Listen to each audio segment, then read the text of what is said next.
Ya, Anda kembali menyaksikan Apa Kabar Indonesia Siang. Pemirsa, kasus revenge porn yang terjadi di Pandeglang, Banten, ini ada dari pihak keluarga yang menyatakan ada beberapa kejanggalan yang ditemukan dari kasus ini, khususnya dalam proses kasus yang sempat diviralkan di media sosial. Dalam kasus tersebut, pemirsa, keluarga korban juga merasa sempat terintimidasi oleh pihak Kejaksaan Negeri Pandeglang, Banten.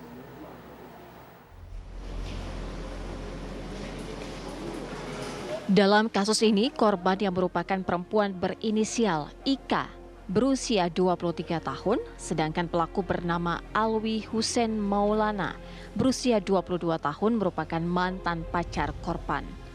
Kasus tersebut pun menjadi viral lantaran keluarga korban bernama Iman Zanatul Heri dengan akun Twitter @zanatul_91 menceritakan semua kronologi kejadian yang menimpa adiknya tersebut. Bahkan kejanggalan dalam proses hukum dan dalam keterangannya ia dan korban dimarahi oleh oknum jaksa karena memakai pengacara. Imam Zanatul Hairi, keluarga korban revenge porn mengatakan revenge porn terjadi pada tahun 2022 lalu dengan pelaku menyebar video korban saat berhubungan di luar nikah kepada kerabat dan teman korban. Ia menyebutkan selain hubungan seksual, pelaku juga melakukan kekerasan terhadap korban, bahkan berniat untuk membunuh korban. Selain itu, ia juga menganggap pihak kepolisian dari Polda Banten juga tidak ingin ribet soal penanganan kasus anggota keluarganya, sehingga pasal yang diterapkan dalam kasus tersebut menggunakan Undang-Undang ITE. Keluarga korban juga menilai proses hukum yang berjalan banyak kejanggalan, di antaranya dalam sidang pertama, pihak korban tidak diundang dalam sidang, serta adanya intimidasi dari pihak Kejaksaan Negeri Pandeglang. Diketahui pada sidang tuntutan yang berlangsung di Pengadilan Negeri Pandeglang, pelaku Alwi Hussein Maulana dituntut dengan ancaman 6 tahun penjara dan denda 1 miliar. Menanggapi hal tersebut, pihak korban pun merasa puas, akan tetapi pihak korban akan melakukan pelaporan kembali untuk pelaku terkait kasus pemerkosaan. Sementara itu, Kepala Kejaksaan Tinggi Banten Didi Farhan Ali Syadi mengatakan awal mula kasus tersebut ditangani oleh Polda Banten dengan perkara melanggar Undang-Undang ITE nomor 11 tahun 2008. Menanggapi adanya intimidasi dari Kejari Pandeglang, ia menyebutkan tidak adanya pihak Kejari yang mengintimidasi keluarga korban. Dan hal itu dianggap hanya kesalahpahaman keluarga korban saat berdialog di ruang posko perempuan dan anak. Dari Pandeglang, Banten, Siti Marufa, TV One mengabarkan.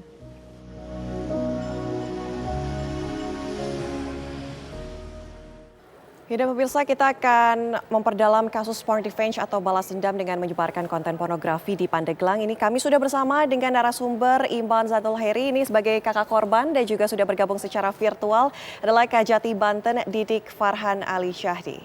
Ya, Selamat mungkin siang, pertama Mas Imam. Mas Imam dulu ya. Mas Selamat Imam, siang. Selamat siang, ya. Mas Didik. Oke. Ya, Mas Imam, mungkin kita sama-sama tahu tuntutan 6 tahun maksimal ya, dan denda 1 miliar rupiah ini. Sudah puaskah?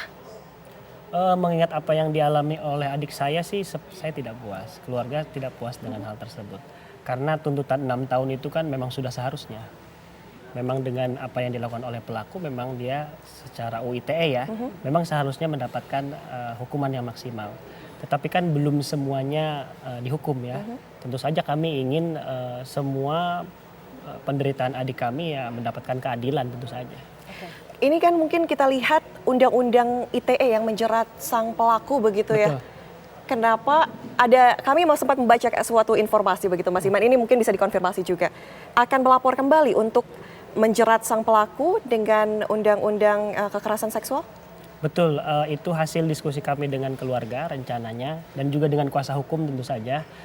Terima kasih ya dari LBH Rakyat Banten, teman-teman sudah sangat membantu.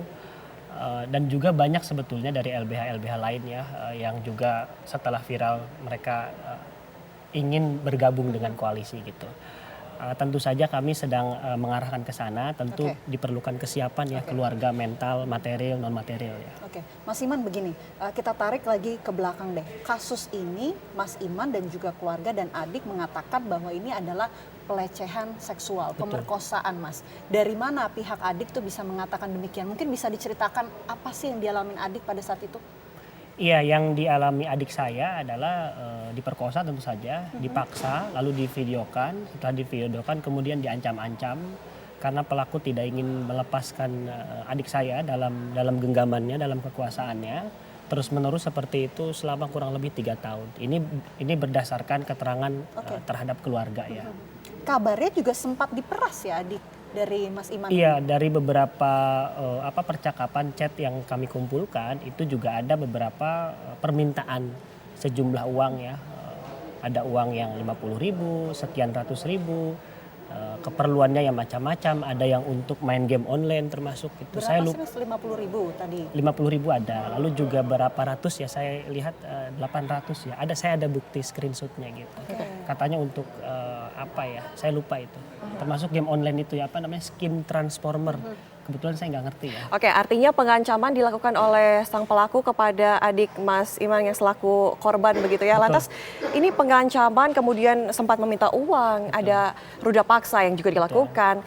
Kenapa adik Mas Imam ini takut untuk memberitahukan orang lain? Apa kemudian ada pengancaman juga ke lingkungan sekitar dari teman ataupun rekan dari adik Mas Iman sendiri sehingga ada ketakutan begitu? Iya, kami kira kalau ketakutannya umum ya, remaja perempuan menganggapnya semua itu sebagai sebuah aib gitu ya. Tetapi beberapa motif lainnya adalah karena adik kami ini dia kasihan lihat teman-temannya diintimidasi oleh pelaku gitu.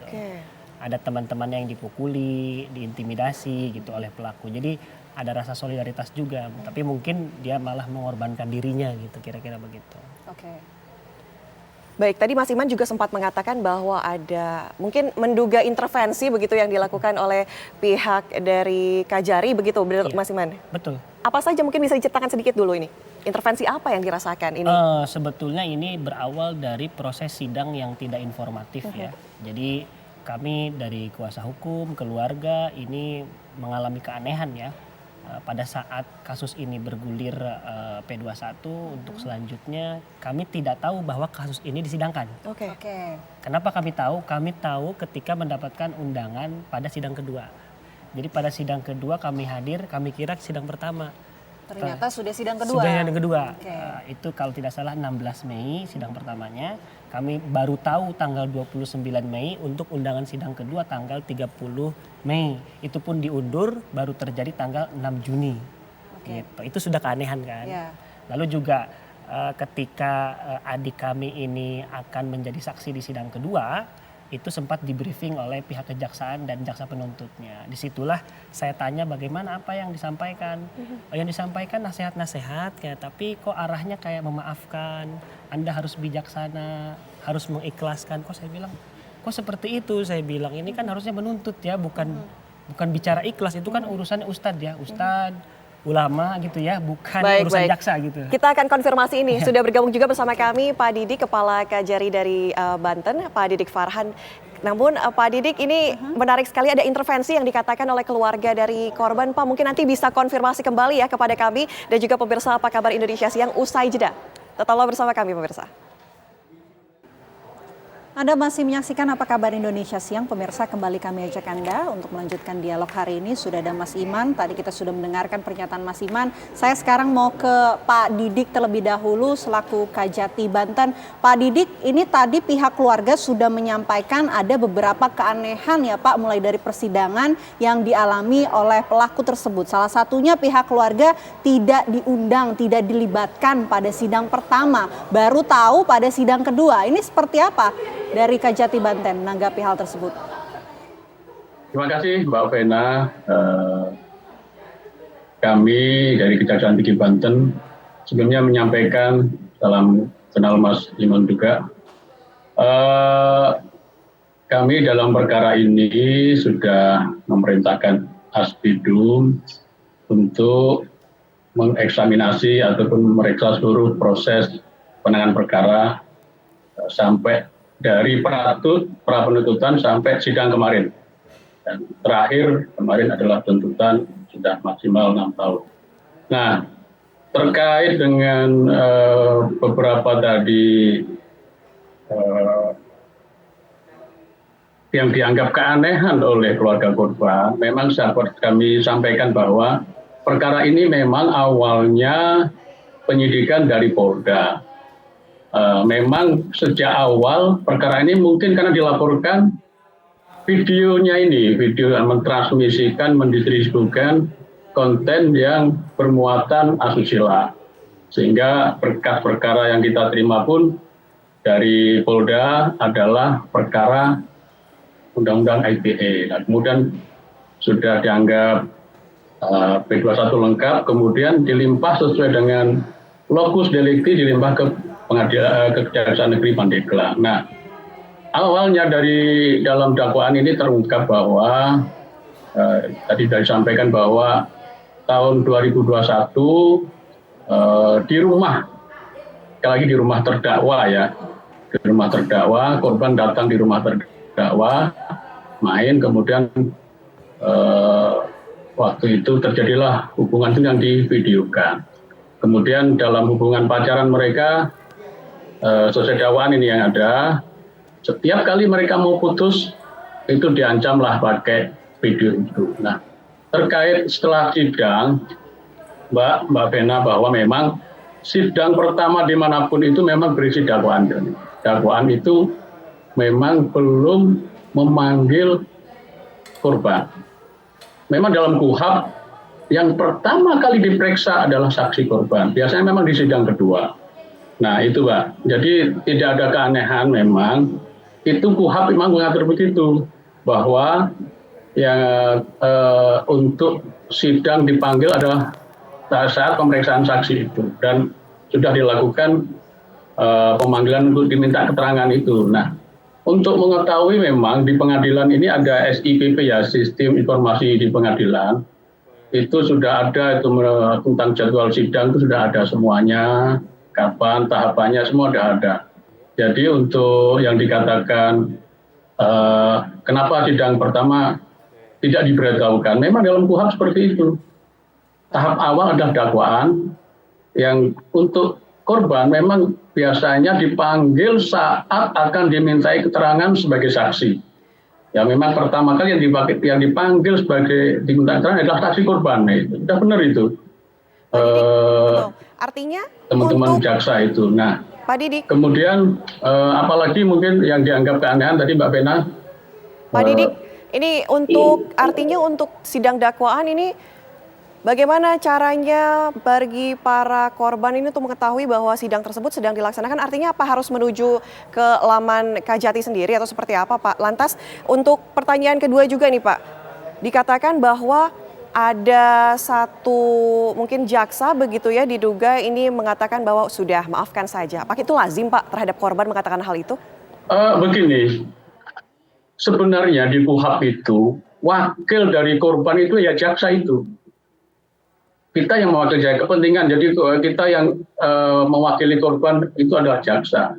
Sehingga biasanya sebelum sidang, memang jaksa ingin memastikan kesaksiannya,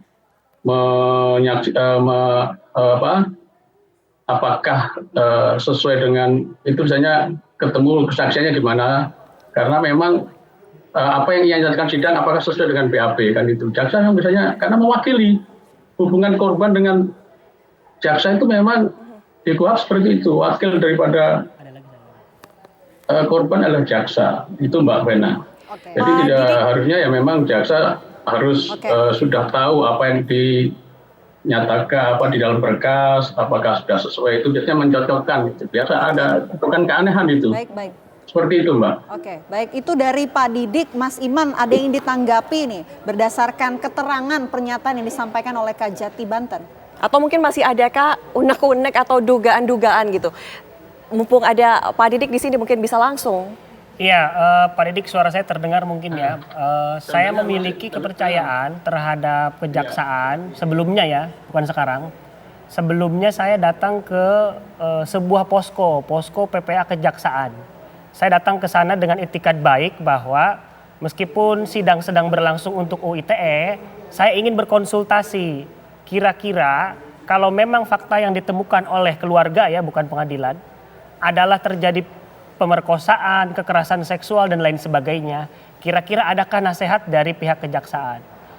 Dan juga kami menanyakan kenapa sidang pertama seperti itu. Yang terjadi justru sebaliknya. Kami dimarah-marahi loh Pak Didik. Ngapain kamu sampai lapor ke sini? Justru jaksa yang kami laporkan itu datang ke posko. Jadi ini ibarat korban dan tersangka diadukan gitu loh. Nah ini kan sangat tidak posko gitu ya. Gunanya posko untuk apa gitu. Lalu yang kedua, Ibu Kejari juga datang ke sana. Setelah memberikan pemahaman tentu saja kami apresiasi untuk hal ini. Tetapi juga mempertanyakan untuk apa kamu pakai pengacara. Mereka kan nggak berguna gitu. Nah ini maksudnya apa? Kami pakai pengacara itu kan justru membantu kami gitu ya. Masyarakat kita kan buta hukum sebetulnya secara umum karena kita bukan pengacara. Makanya kemudian melihat proses seperti itu, kepercayaan saya sebagai warga negara Indonesia yang bayar pajak gitu ya, saya menjadi tidak percaya. Dengan demikian ya, akhirnya saya serahkan kebenaran ini kepada penduduk Twitter gitu. Dan ya seperti sekarang. Tapi kalau Pak Didik mau mengawasi kasus ini, saya tentu saja berterima kasih. Dan tolonglah, kita semua kan punya adik perempuan, ibu kita perempuan, teman kita perempuan, dan lain sebagainya. Terima kasih. Oke. Terima kasih Mas Iman. Memang Mbak Vena, Kejari Pandeglang ini adalah justru Kejari yang pertama kali membuka posko, dan kebetulan saya membuka sana, posko akses keadilan untuk perempuan dan anak. Oke.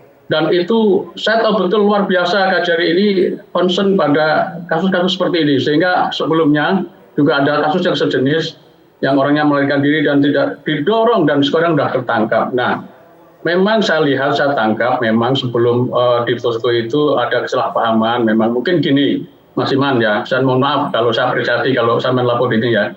Yang jelas